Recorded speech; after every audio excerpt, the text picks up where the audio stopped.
The late Professor Atukwei Okai was educated in Ghana and in Russia, where he developed his love of performance poetry.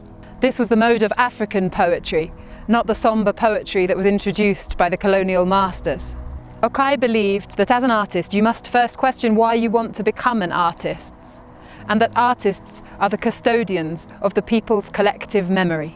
The former Secretary General of the Organization of African Unity, His Excellency Salim Ahmed Salim, said this about Atukwei Okai, that his burning ambition was to do for African literature what President Kwame Nkrumah had done for African politics.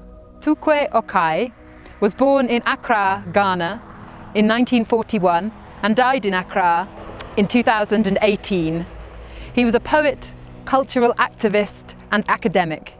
Atukwei Okai wanted to demystify poetry and make it accessible to African people. He wanted to use his poetry to emancipate the African mind from colonial influences, to excite the reader, to create in the reader a desire to come back to themselves and to their love of their Africanness and who they are as a people. Atukwei's poems help bring the reader back into communion with their world, their African world.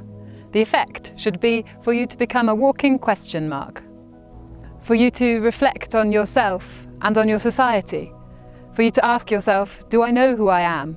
Do I accept who I am? Do I know what my society is about?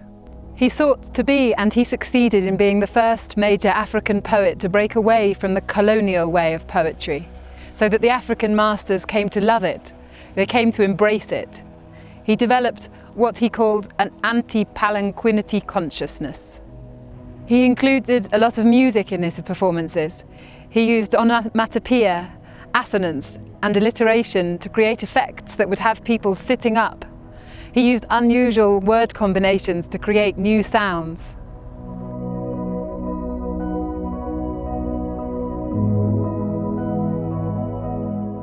The Bond Oath of Ubuntu, to Salim Ahmed Salim. The number you are calling is not in service at this time. The number you are calling is not in service at this time. Don't you give me that jazz. I know. There are people at the other end. Don't ask my dreams to convey contraband cargoes into the Saharas of some unlisted Mongolia. Oh, I can clearly hear my very beginnings humming like a Papua New Guinea peacock on heat in the archipelagos of the ages. I must excavate in me the embargoed plateau zones of our vision-friendly utopia, the legend of the Battle of Adowa, the song, the totem, and the assegai. Within the silently seething, digitized intestines of prehistoric Tanzania, my soul's cosmic umbilical cord, like a blanket-clad Stone Age refugee anticipating a passport and a visa, awaits the connection with Ethiopia, with Alexandria. I must link myself with another. I must link myself with another, within the oasis compound of the awakened.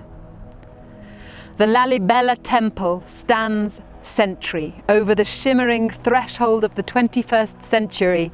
The millennium new calculates the Timbuktuian Tutankhamenic spirito-stratospheric physics of her majestic entry.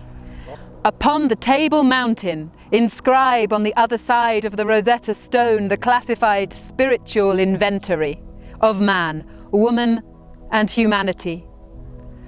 Out of the moon-massaging mouth of the monumental midnight Mensen of Marrakesh and the long, long Sokoto Sudanese horns of Sojourner Truth, rivaling the eternity-teasing Nefertiti neck.